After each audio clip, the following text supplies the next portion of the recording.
So same, if he comes to Singapore, I will also be willing to pay maybe even more than Coldplay to just be in the presence of Messi there.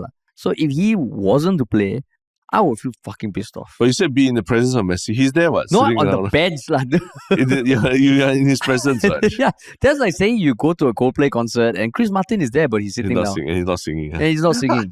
Then like, no. What's up, everybody? Welcome to another episode of Yala, your thrice weekly podcast where we talk about the hottest news with a touch of what, Terrence? Good old humor. Good old humor, man. Yeah. It's a new week, man. Yeah, you sound like a different person now. I do, man. Yeah. I do. Something's up. I realized also in the last episode, my throat was not say my throat, just my voice. Talking too much. Maybe, Yeah. Maybe talking too much. I don't know. It's a bit huskier. I only realized it today. It's post Coldplay lah. Post Coldplay. You scream too much. Post Coldplay. Is it? I mean, I had a bit like of a runny nose over the weekend, but now I mean my nose is fine. Yeah. But I think some trickle down effects to my throat lah. I see. But does it sound markedly different? Yeah, it does. Oh, is it? You sound usually really very bright and sprightly. Now sounds like a grizzled old veteran. So like basically you lah. Yeah. I see. Yeah. So we don't have the woo that kind, is it? Yeah. Without the zaniness lah. The zaniness you bring around with you. The mercurial aspect of the podcast. Yeah, you've aged. I've aged, man. Yeah. I have aged. Yeah. But yeah, show still has to go on. Show still goes on. How was your weekend, man? Well, this heat is back to its crazy self already. It is, man. Yeah, I really had like the closest episode to like heat exhaustion this weekend. Since army? Since army or something like, yeah. So I was just out in the sun the whole day, and then by the time I got home, like, yeah, the head was hazy, getting a headache, like just needed to just collapse and sleep, douse myself in cold water and sleep. But could you get that rest? Yeah, after taking a couple Panadol and also. Also, you got that sunlight headache, right? Yeah, that haziness that just settles like a cloud, like this really heavy fog in your head. Yeah. And you can't think, you can't do a lot, you can't do anything normal, It's not exactly painful, but it's like you just can't like function properly. Yeah. And I think the sunlight headache was something that I never realized, but I think it is, maybe it's dehydration, maybe it's just from squinting in the sunlight or something, but the headache is real, man. Yeah. It's only when you get like of a certain age then that kind of shit happens. No, I mean, army, I got it. Is it? Yeah. I got heat exhaustion in army before also. Oh. And they say once you get it once, like, you become a bit more susceptible to it. Is it? So, I mean, it kind of makes sense when it has to do with your body's ability to regulate heat, the temperature, right? Maybe your body just becomes worse at it, the senses are numbed a little bit or something. But maybe your body is just susceptible to heat exhaustion. I don't think the first time you get it means it's easier for you to get a second time. I don't know, but that's the word on the street that I've heard about it. The word on the street is also that if you start shaving, the more you shave, the stronger your hair will be. Which I think is absolute bullshit. It just goes in one direction. Yeah. No, as in, the thing, right? The more you shave, the thicker your stubs will be. Yeah, because it's all in one direction, right? Essentially, that's the reason why. No, but you can still shave with that direction. Yeah, no, but I think your hair generally will start growing out in one direction. Yeah. That's why it seems like, it feels like it's getting rougher and everything. Yeah, but I think whenever like that happened, I think it was just, your hair is naturally getting rougher whether you shave or not. Oh, is it? But you never heard the thing? Don't shave too much because then you will have to shave more often. That it grows more. Or shaving is just not part of your discussion. No, it is, but I'm trying to define exactly what the point you're making about shaving. Yeah, so what I used to hear last time is like why some people don't shave too much is because, when you start off your facial hair is a bit finer, right? Yes. But I heard that old wife's tale or old father's tale or whatever, that if you shave it, it will grow back thicker. Yeah. So the more you shave, it will grow back thicker and thicker and thicker. Yeah. Which I think is absolute nonsense. But it does, because it's going in the same direction, it does feel coarser and thicker. What do you mean same direction? Because right now your hair just grows in all directions. But when you shave it, it's kind of, you're pressing everything down and it's all like being pushed in one direction, right? I don't think so. I think it's like your head hair. Your hair grows in a certain direction. Yeah. Regardless, you mean like it's coming out, then your shaving is like combing it. Kind of, yeah. I don't think so, no. I thought that's the reason why a stubble feels like a stubble. Is it? Stubble? No, but stubble, there's one part where, because it's short hair, it's like when you shave your head, it feels like stubble because all the hairs coming out of your head are short. But the direction of your hair, I think it's fixed. Oh, so it's just when you say that it grows out rougher, Thicker. it's just that it's just short and feels stubby. Yeah, I think what I heard last time is that the individual hair strands on your face become thicker over time the more you shave it. That's a stretch. Yeah. That's even a greater stretch than what I was saying. Right? So you also like the hair come out any direction. Combs out. Then you comb it. Yeah. I don't know about that, man. It's like your head hair, because there's a certain way your natural parting is, right? I think it's because the hair follicles all grow a certain way. I think. I think so. I don't think you can program it like, okay, I want to change my natural parting to the other side. You can. Is it? Yeah. But you have that part on your head that is the center part that everything radiates out from. It's changeable. I've changed it myself over the years. Yeah. But you have to, like one is more willing than the other. Of course, there is a natural side, but you can change it. As in, you can push your hair in a direction. Correct. But am I saying something that's like completely like news to you? No, it won't be as natural as the other side. There is a natural direction. Yeah, but it's just over time, you can push it in that direction and it works. I don't know. I think it'll be unwilling parting. It's okay. No, but I'm telling you, I've changed my hair parting before.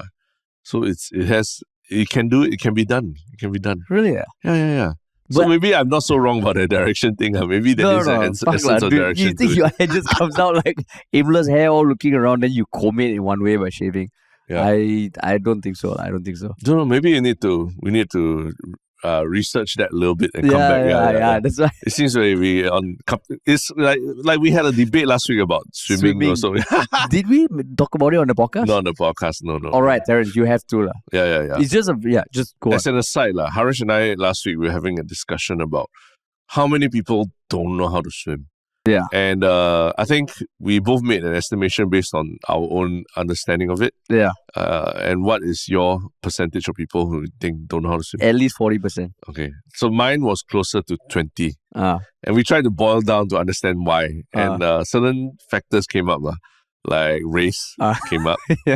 Socioeconomic status obviously came up and all. Yeah.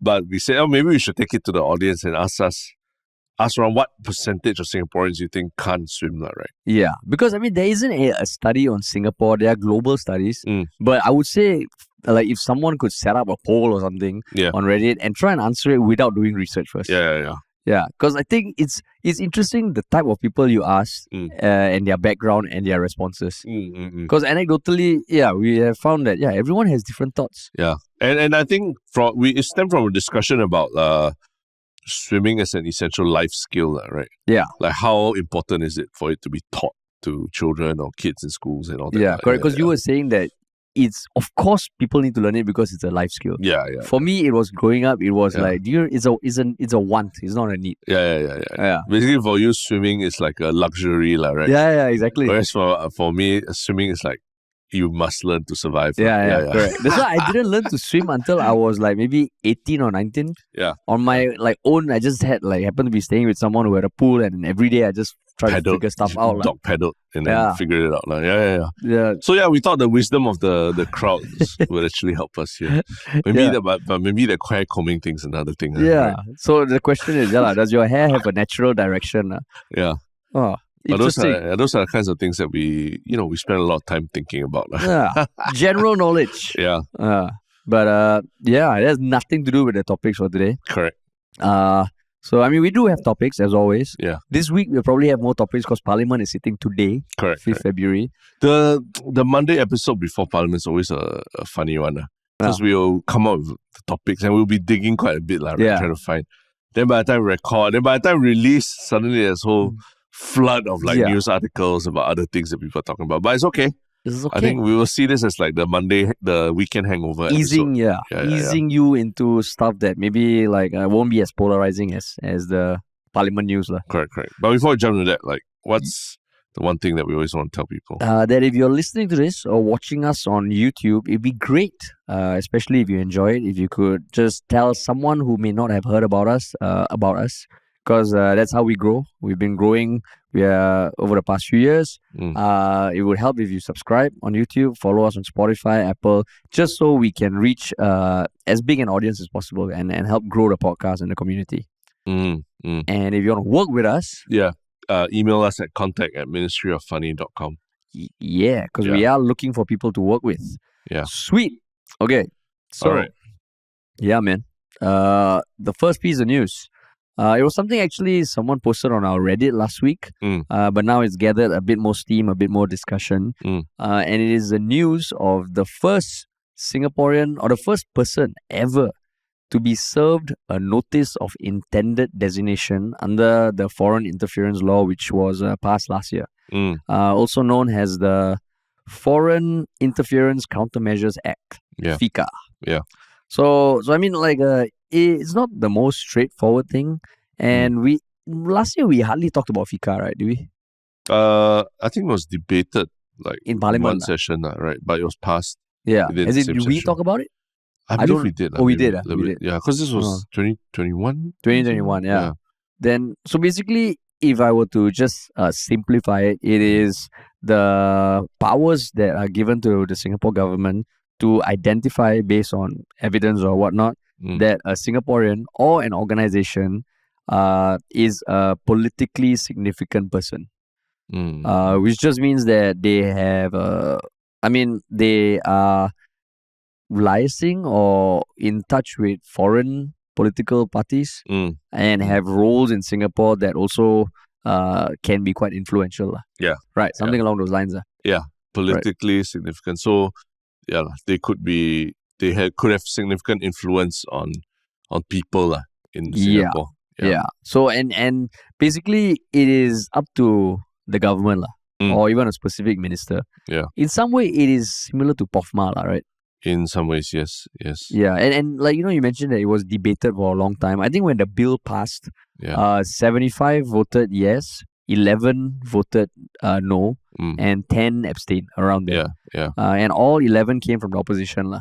And I think Leong Man Wai and Pritam Singh were some of the more vocal opponents. What were their points of opposition? I think similar to POFMA, the point was that they fear that this act could be overreaching and could be used to silence, legit dissenters, locally talking about domestic politics by designating them as, politically significant entities or what that have influence from foreign bodies. And I think Leong Man Wai even made the point of saying that a lot of these things that happen I think he almost characterized them as sometimes they can be jokes that are just taken a bit too far or something, right? So you mean like statements people make? Is it? That can just end up being interpreted wrongly or something, and then you don't know whether you are in the wrong books of the person, and because so much power is invested in the Ministry of Home Affairs to determine this, right? That it's they just worry about overreach of something like that, So basically, like, I think the more legal or official definition is someone or an organization that has been assessed to have shown susceptibility to being influenced by foreign actors and a willingness to advance their interests. And I mean, once you're designated, you're not arrested or anything. You are basically now legally obliged to disclose certain information to the Registrar of Foreign and Political Disclosures yearly. So, for example, if you receive a donation of 10,000 Singapore dollars or more that he or accept to, you have to declare it, especially any foreign affiliations or from foreign parties that you accept it from. I think basically it is just you are a lot more watched, but you're still free to do what you want, You're just more watched. And I think as of last year, 2 NGOs, Think Center and Marua, have been designated as politically significant persons. Both criticize the designation because their worry is that would it influence the work that they have to do around the region, And then Peter Chan is the first. But so when you saw this, like when you read it, anything Anything stood out to you? I mean, the timing of this is perfect, right? Because literally last week there was all that hoo-ha about the TikTok CEO being grilled in Congress and then subsequently saying that, oh, I'm Singaporean, with the fact that he's Singaporean being almost a direct answer to, do you have any affiliations with the CCP, right? Like saying like I'm Singaporean absolves him of any possibility that he could be affiliated with CCP, right? And a lot of people jumped on that, what the senator was asking as racist or at the very least ignorant. Yeah. But I think we made a point in our podcast that actually those two things, I mean, it's not necessarily racist, right, by asking what he asked, because there is a possibility that you can be Singaporean, but also be literally be serving the interest of a foreign entity, right? Of course, in this case, they don't mention who, but it's quite clear that this Phillip Chan's leanings are towards his birthplace, Hong Kong and China, because he's written things about China and he's been pictured attending like conferences in China and things like that as well. Yeah. So yeah, I think perfect timing based on what we saw last week and the discussions that came out. So you think it's a pure coincidence? Just speculation. Yeah. I think it's a pure coincidence because the first news, I think, I'm looking, even someone posted it on our Reddit. It was like 2nd Feb. It came out. Yeah. The thing with Senator and Cho was earlier than that, I think. Right. A day or two earlier. Day or two earlier. So, I don't know. Felt a bit like, I feel it's a coincidence. Yeah. Right. I mean, it feels like quite separate issues, right? Yeah. And I don't know, I doubt there's any coordination between what the senators would ask and what the Singapore government would release. But I think the timing was, it's kind of uncanny, right? The timing. Yeah. So that's why I wonder now, all those people, because there were even American YouTubers and TikTokers making fun of that whole debate. No? Yeah. Tom Cotton and making fun of it. And even some local creators also and pointing out, it's so racist and all. But now you look at it, I mean, this guy, he has been in Singapore for quite a while, right? So he was born in Hong Kong. And just to give some context of like what exactly his influence in Singapore is. So he immigrated to Singapore over 30 years ago, has more than 20 years of experience in the property sector. He's currently the managing director of an investment property firm and a chief executive at another property firm. He's the founder of the China Link Education Consultancy, which basically, according to their description, organizes courses to understand China better. And he is also the president of the Hong Kong Singapore Business Association. He is the president of the Kowloon Club, which helps immigrants integrate into Singapore society.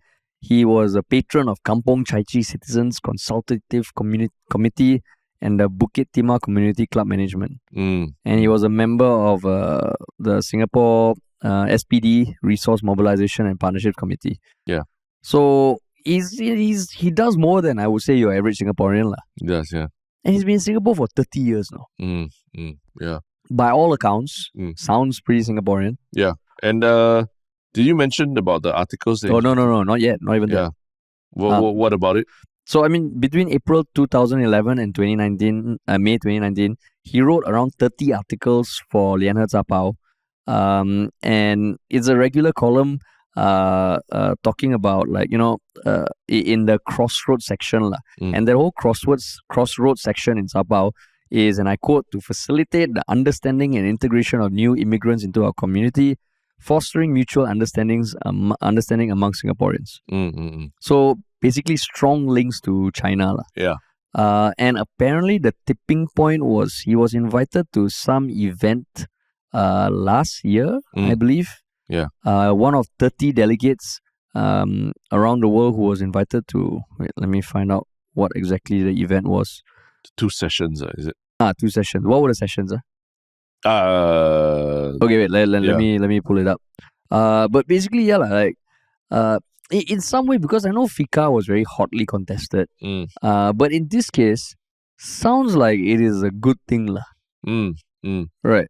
But I mean, yes, I think so. I think in this case, this is what FICA was designed to do, right? Yeah.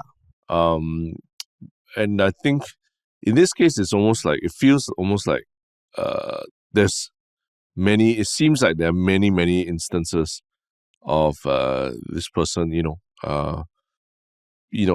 having a very clear interest or influence from politics in another country, right? They list all these instances, and even the articles that he's written, that tells you very clearly that he has access to mainstream media, right? To disseminate his views through mainstream media. Somehow or another, he has access, right?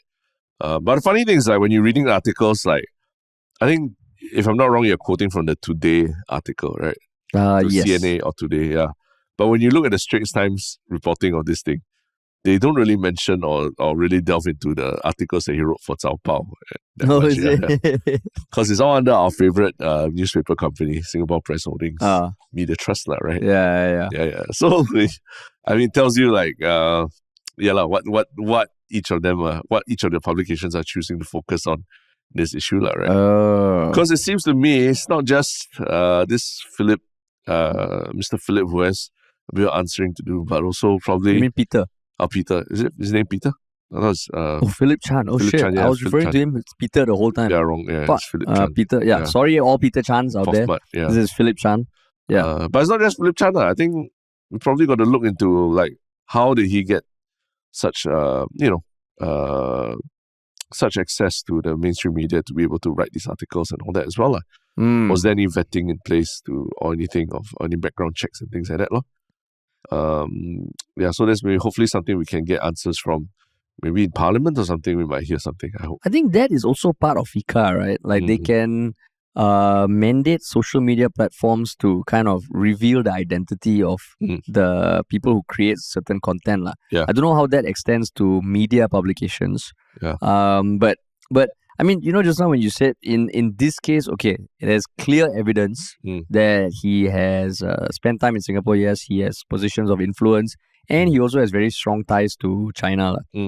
Because last year, he participated in a session of top advisory body Chinese People's Political Consultative Conference, or CPPCC. So basically, it's not a policy-making organization, but it is a organization that engages individuals outside of the party to solicit feedback. So members include Yao Ming, Jackie Chan, Robert Ng. So basically, people who have influence outside of China, who are consulted on issues relating to the Chinese political parties. So in this case, okay, clear link. I guess the risk, similar like POFMA, if you're talking about fake COVID news or vaccine news, then in that case, POFMA is good. But just like the double-edged sword, there is POFMA. If there are instances where maybe someone's links are not that strongly tied, technically FICA could be used against them as well. Yeah, like what does foreign funding mean, right? In this day and age with things like Patreon, online crowdfunding and all that. Just because, if you crowdfund from overseas doesn't mean you've received foreign funding, right? That's a question. But also just the reality is that, doing business for a businessman like Phillip Chan also, doing business outside of Singapore maybe entails certain things that might not be so conventional compared to what goes on in Singapore, right? The lines between politics and business may not be as clearly drawn as they are in Singapore, right? I mean, not saying that Singapore is like the benchmark for how it should be drawn, how those lines should be drawn. But maybe there are ways of doing business in China that do require you to have close relationships with political bodies. So are we sort of self-limiting ourselves by having such stringent rules for Singaporeans, to not be part of political bodies or have any kind of like link to political entities overseas? Yeah. So like, let's say the Chinese Communist Party wants to fund Yalabat into China expansion. Yeah. foster the ties between China and India. What better way, right? Than a podcast with a Chinese and an Indian. Based out of Singapore. Out of Singapore. And they tell us, you tell us anything you want. You want like a fucking private jet, the Yalabat jet. Where we can fly to India, China, do all these podcasts. But you'll be tied to the CCP lah. Right. What would you say, Terrence? No, then we have to declare lah. We have to declare everything. I mean, at the end of the day, it's ultimately, if you're running a business, the bottom line is the most important. But I suppose if you are transparent about some of these things, there's a reason this thing exists. It's not saying that he's a criminal or anything, right? It's just making sure that because he's politically significant, he has to report his movements, not say his movements, his activity, I would say. And movement of financial stuff around political organizations a lot more. Yeah, it's basically saying that, okay, we are watching, you do you, but we are watching. But it also results in because he's involved in a lot of grassroots activities. And he has stepped down, right? Yeah, he's stepped down as well, right? Or maybe, I mean, if you are a grassroots organization, probably you also want to stay away from any possibility of influence. So if someone is designated a PSP, you probably want to keep away from that as well. Oh, that's true lah. Yeah. I mean, in some way, even in finance, if you want to sign up for an investment account with any of the brokerages, one of the questions is any of your family members working at a trading firm or something? Because they're just implications lah. Yeah. So in this case, I mean, maybe you should try and get him on the podcast, because technically he can, what? Yeah. Just don't know what he can say lah. Or whether will he be only speaking Chinese only?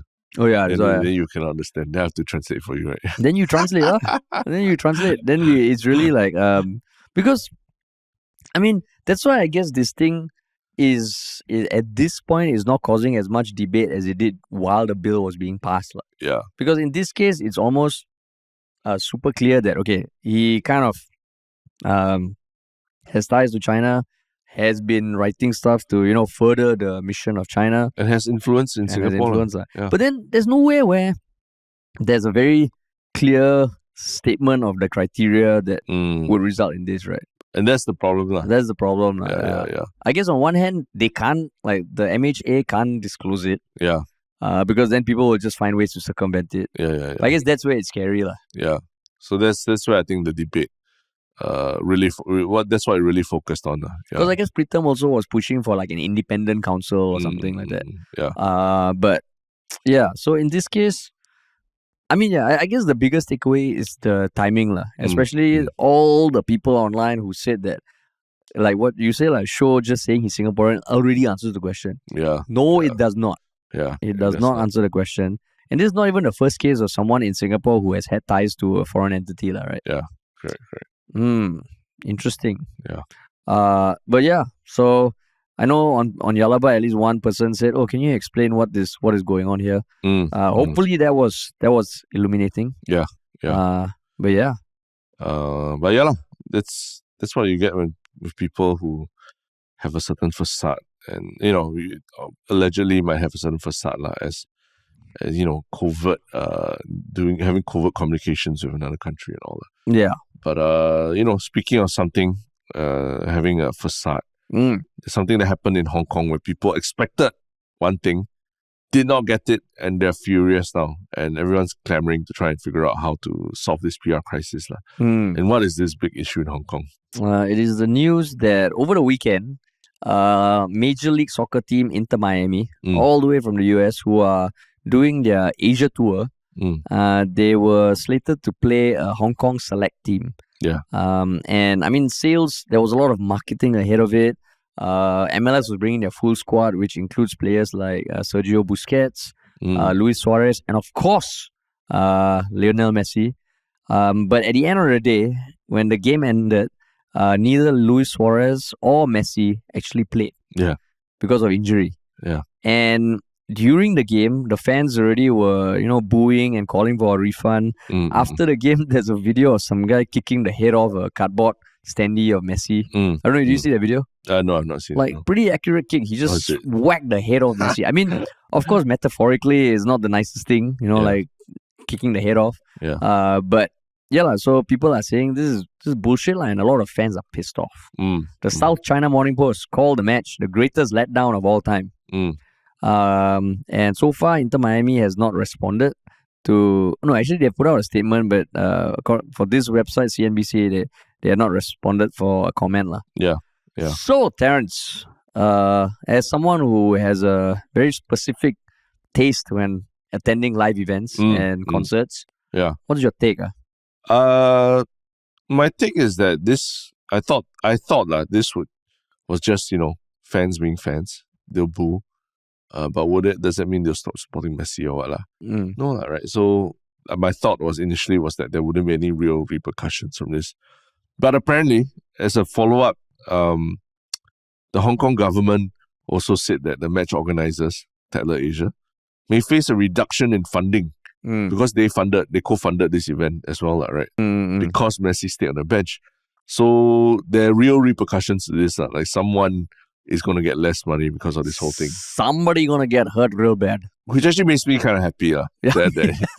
I mean, at first I thought it's just some toothless fans booing on it. But seems like Hong Kong government really wants to step in and make an example of Inter Miami for what happened here. Yeah, because for anyone thinking that, like what you say, is fans being fans, the reason why the government wants to step in is because they awarded the event $1.9 million US dollars to like a matching grant and a venue grant of about a few, maybe 1 million Hong Kong dollars, which is about 100 plus thousand.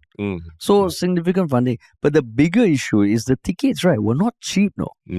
They were priced between Hong Kong 880, and Hong Kong 4,880. Which it's expensive. That's about 100 to 500 USD, thereabouts, right? I believe so. Yeah. But I will do a quick check. So it feels like 880 Hong Kong dollars is 151. And 4,880 is $838. Yeah. And I think, you can imagine the marketing. There was a lot of marketing that showed Messi and Suarez. So the thing is, they didn't sit out. They were actually sitting on the bench. Yeah. And they were injured. Yeah. Legitimately, right? Yeah. But, I also feel, and I won't deny that when I saw Tatler Asia, this is just, I don't have, any issues about Tatler per se, their business, they do things their way. But Tatler Asia behind this, it really feels like they're gonna make it like a very like exclusive kind of event. And for Messi and Suarez to not play, right? I think the fans have every right to demand. I'll be damn pissed. But at the same time, they're legitimately injured. Do you think the Miami can force them to play even though they're injured? Can't force . Yeah. Some people are saying, maybe just get them to run up and down the sidelines and all. Yeah. But no these people are not like circus monkeys also. Yeah. Right? I think the best thing would be that both Inter Miami and maybe Inter Miami should bear a lot of the cost or the repercussions. But we don't know what the contract is, right? At the end of the day, it's not Messi plus 10 players versus Hong Kong Select, right? It's Inter Miami versus Hong Kong Select. Honestly, without Messi and Suarez and Busquets. Yeah. So I think there's something to be said about, even if you bring Messi to Inter Miami, it's not like people give a shit that much about Inter Miami yet. Yeah. You'll need many years of building up a club reputation and profile and everything before people will pay money just to watch a club, right? Okay, so if Inter Miami were to come to Singapore, and Messi is going to play, how much would you be willing to pay? Thai top dollar, right? Yeah. You just to see. And why? Because maybe there are people out there who are like, it's just football. Why would you pay that much, Terence? I think, especially for sports, there's something different about watching it live and watching how these people move and how they cover space on the pitch, on TV and everything. I'm sure you can see close-ups, but you don't see. I remember watching tennis live for the first time, one of the Grand Slams or something. I think it was the US Open. And it just shocked me how fast everything moved. Whereas on TV, because it's slightly compressed, you see the ball move and you can track it quite easily with your eye. But then when you're sitting there live and watching even from a distance and all, the ball will just move so fast and you're like, wow, you can't believe how fast these players' reaction times are, right? And so that's something I think in football also, because of perspective and TV camera angles and all that, you don't get a sense of the space that they cover and how much they run and everything as easily. So it's nice to be able to see like the legends do it in their prime in front of you. So that's what is a very exclusive experience that you have to pay to watch. Yeah, and I would say even if Messi comes and he's going to walk around the pitch, kick a ball, because he's famous for spending the first 5-10 minutes of every game just walking around and sussing things out. Yeah. I would say, okay, as much as I'm a Ronaldo fan, of course with some caveats, like Messi, you can't deny he is arguably the greatest player to have ever lived. Right, to ever play football. And just to see him live, right, he only has a few more years left to play. So same, if he comes to Singapore, I will also be willing to pay maybe even more than Coldplay to just be in the presence of Messi there.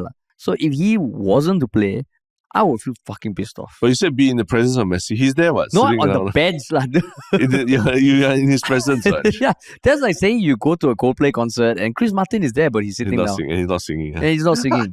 Then like, no. Yeah. Like Messi. So the thing is now it's interesting. And I guess, I don't know, like maybe this is something that football clubs need to think about, especially clubs for like Inter Miami. Because, I mean, of course, when Messi went to Inter Miami, generally MLS was like, oh, they're all happy, there's global attention on it. But there are more than enough accounts from Inter Miami fans who said Messi coming was like the worst thing ever. Why? Because it jacked up the ticket prices. Yeah. To the point that the fans who, they like this club where maybe even amongst the fans, the community was not too big. So it was very communal. The moment Messi came, it became less about the football club, but more about just the phenomenon that is Messi. So, and apparently in Hong Kong and China, where Messi is going to go to as well, a lot of fans are shitting on Messi. Saying that, this is just like, Beckham is just milking money, and like, then it becomes like an exhibition rather than just spreading the message of football.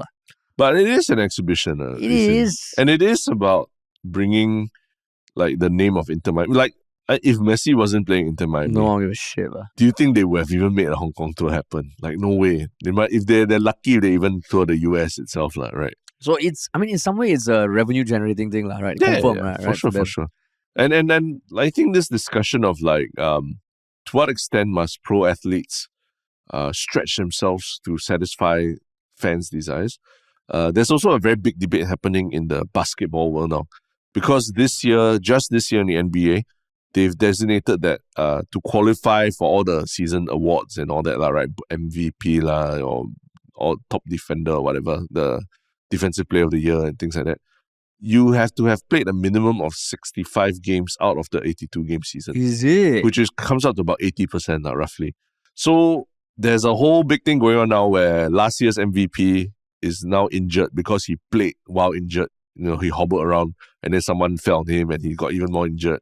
And so the rule was in place last year? No, it started this year. Oh, started this year. So there's a lot of players, and it seems to be mostly the players who got injured in recent years, right? Got a lot of injuries in recent years, who are very unhappy with this new rule, right? Oh. And that rule, as much as it just sounds, just a ward, really, but that has a bite because if, it's a bit of technicality, if you don't play enough games, you don't get to qualify for the selection into the All-NBA team, which also, it caps the amount of that you can be offered in your contract negotiations with your team. Like there's something called Supermax that the team can offer you if you are considered an All-NBA player. So those players who are, trying to negotiate new contracts but unable to hit that Supermax clause, that means play that 80% of the games, then they won't get to the extra, I think it's like 5% or something of their salary.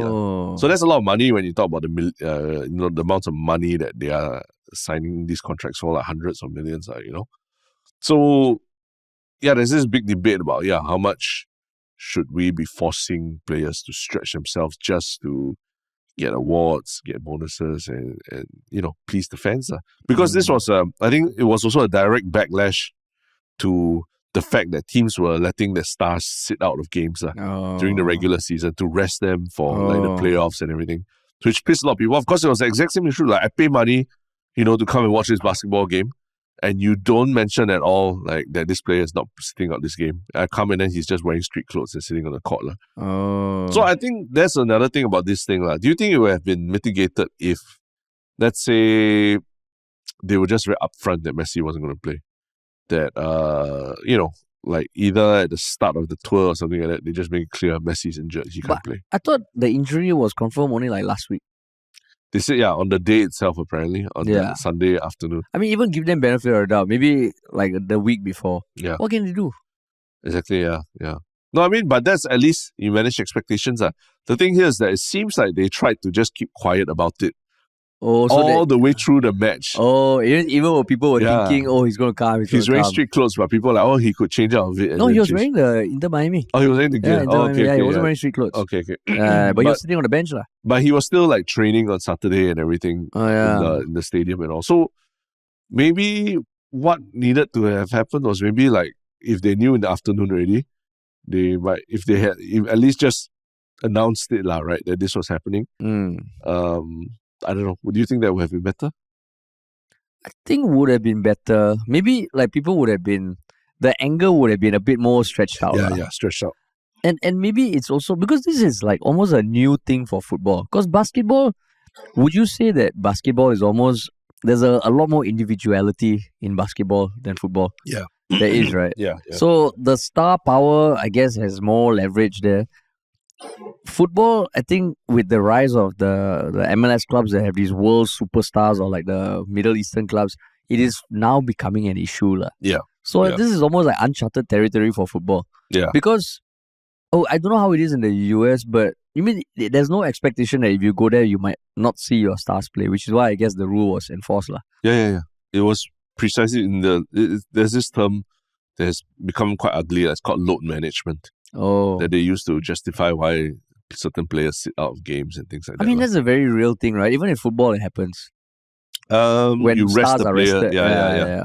But I guess football is like what you say, it's much more, it's a team sport, right? There, if you support a team, even if the one star doesn't play, like there's still like a lot of the rest of the team to bank on. But I think football as a whole, especially in the last decade, with players moving to China or now Saudi Arabia, and earning right? shit tons of money, but playing in front of hundreds of people in max. It shows you the imbalance. There's like one star player and the rest of the team's like, who's the rest of the team? And then when those circuses start traveling around the world and marketing themselves, it's like, come and watch. What's Ronaldo's team called? Al Nassr. Come and watch Al Nassr play. Yeah. You're not there to watch Al Nassr. You're there to watch Ronaldo. Yeah. So I think that's the difference. Whereas when you tell me, Liverpool or Tottenham or whatever is coming to play, even if the stars are not there, they're not playing, the rest of the team's still pretty fucking good. And you kind of know each of the players if you watch football pretty regularly. Yeah. So I think that if you really look at it a bit more, I mean, football today as a product, people are starting to expect those individual stars to feature in every match. And I guess probably even with NBA prices, the prices of tickets are getting higher and higher. Yeah. Right. So I guess, like how you pay something for more, you expect more. Yeah.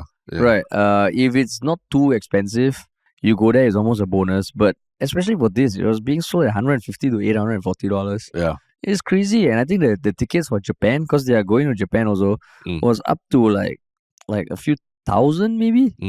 Yeah. So I mean, there's no details yet about like what exactly is going to happen.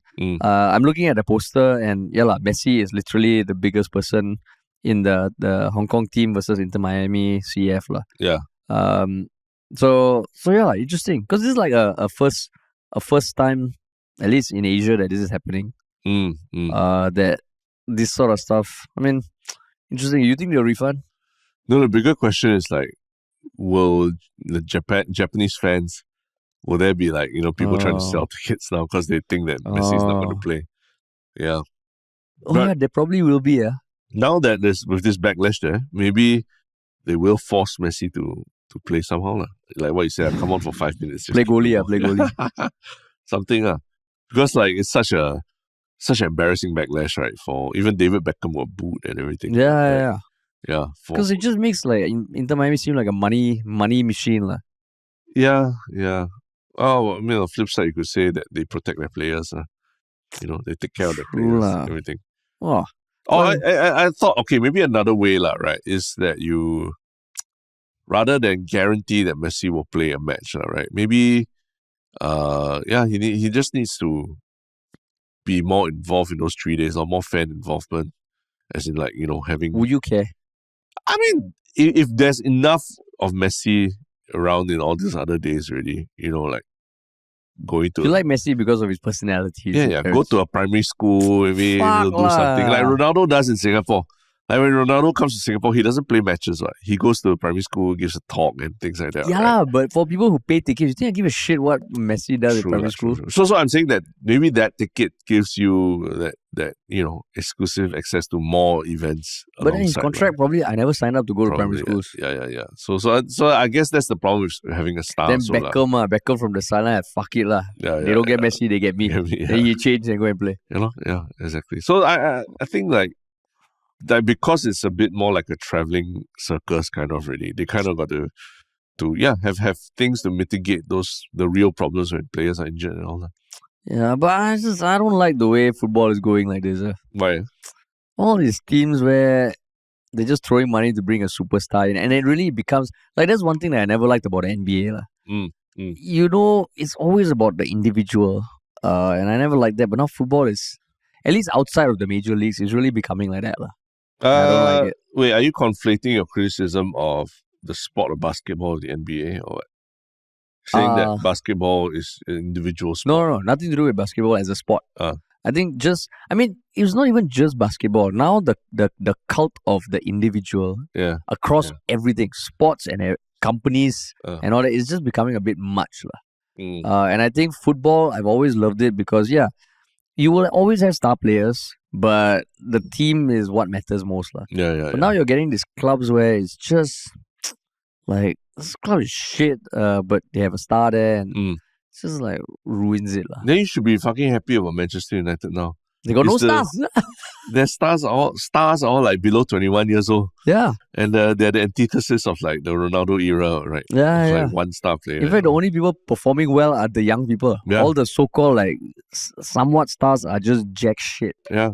And they just won 3-0 last night. Yeah, and Harry Maguire is, a mainstay in the club again. Yeah, but he made one big mistake yesterday, almost resulted in a goal. Almost. But I mean, the point is that, they are the antithesis of the whole star player football. And he's nice, again. Yeah. He's nice. Yeah. So interesting to see how this plays out.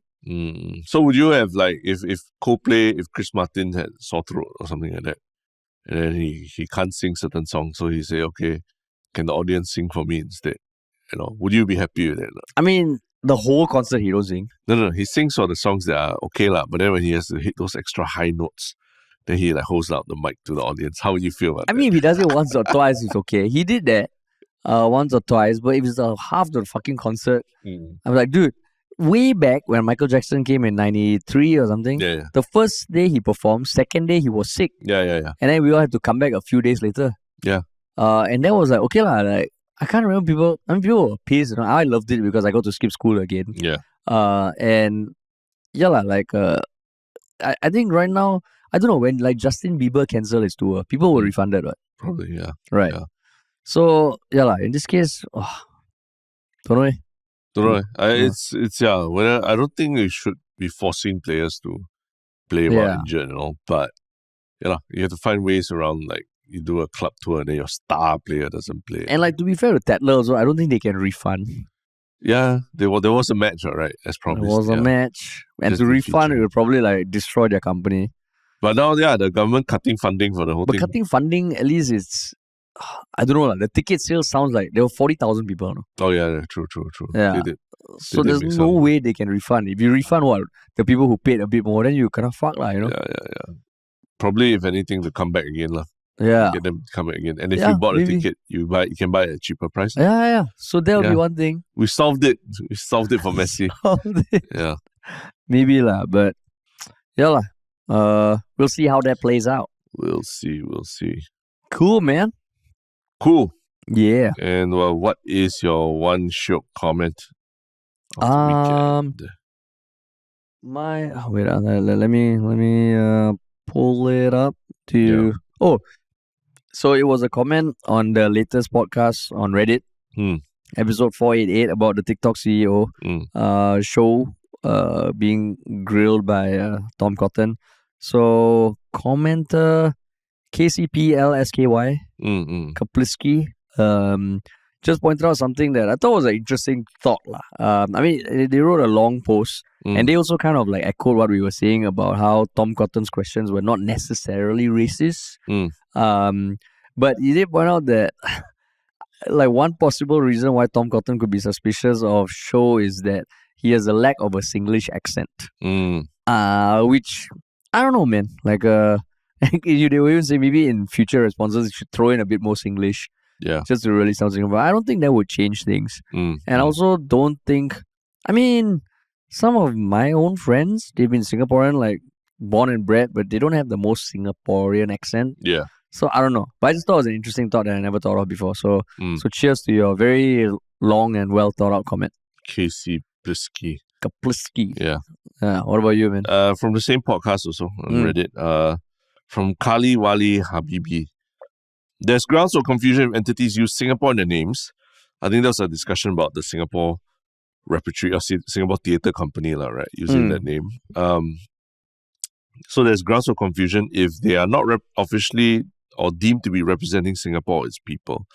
An example would be Bank of Singapore. It's a wholly owned private banking arm of OCBC Bank, but some think that it's a central bank of Singapore, like Bank of Japan. So that was a good point. Like I totally forgot about that. The naming of OCBC's private banking arm as Bank of Singapore a number of years ago. I remember, back then there was a little bit of debate about, how come they can call it Bank of Singapore? Because it sounds like something official, right? And the funny thing was that I think they acquired the Asia operations of ING Bank, the private banking arm or something like that. But they just threw all that branding out the window and just like decided, okay, Bank of Singapore, which apparently was an old name that was discontinued or something that they brought back. So it's actually something from the past and not something brand new that they just created either. So did it stay on as Bank of Singapore? Yeah, I think it stayed on, yeah. Still Bank of Singapore. I see. But you don't hear much of it because it's only, it's a private banking arm. Yeah. I see. Not available for us plebeians. Yep. Cool, man. All right, what about your one Shiok thing? My one Shiok thing is... it's the very interesting video of Casey Neistat reviewing the Apple Vision Pro. Incidentally, that's my one Shiok thing. Oh, really? Yeah. Oh, sorry, but go on. It's called the one thing that no one will say about Apple Vision Pro. Yeah. It's got 3.6 million views after being posted for a day. I've just found it hilarious watching it. I think he intended it for it to be funny, but you just trust Casey Neistat and just do something that like... And why? Why was it hilarious?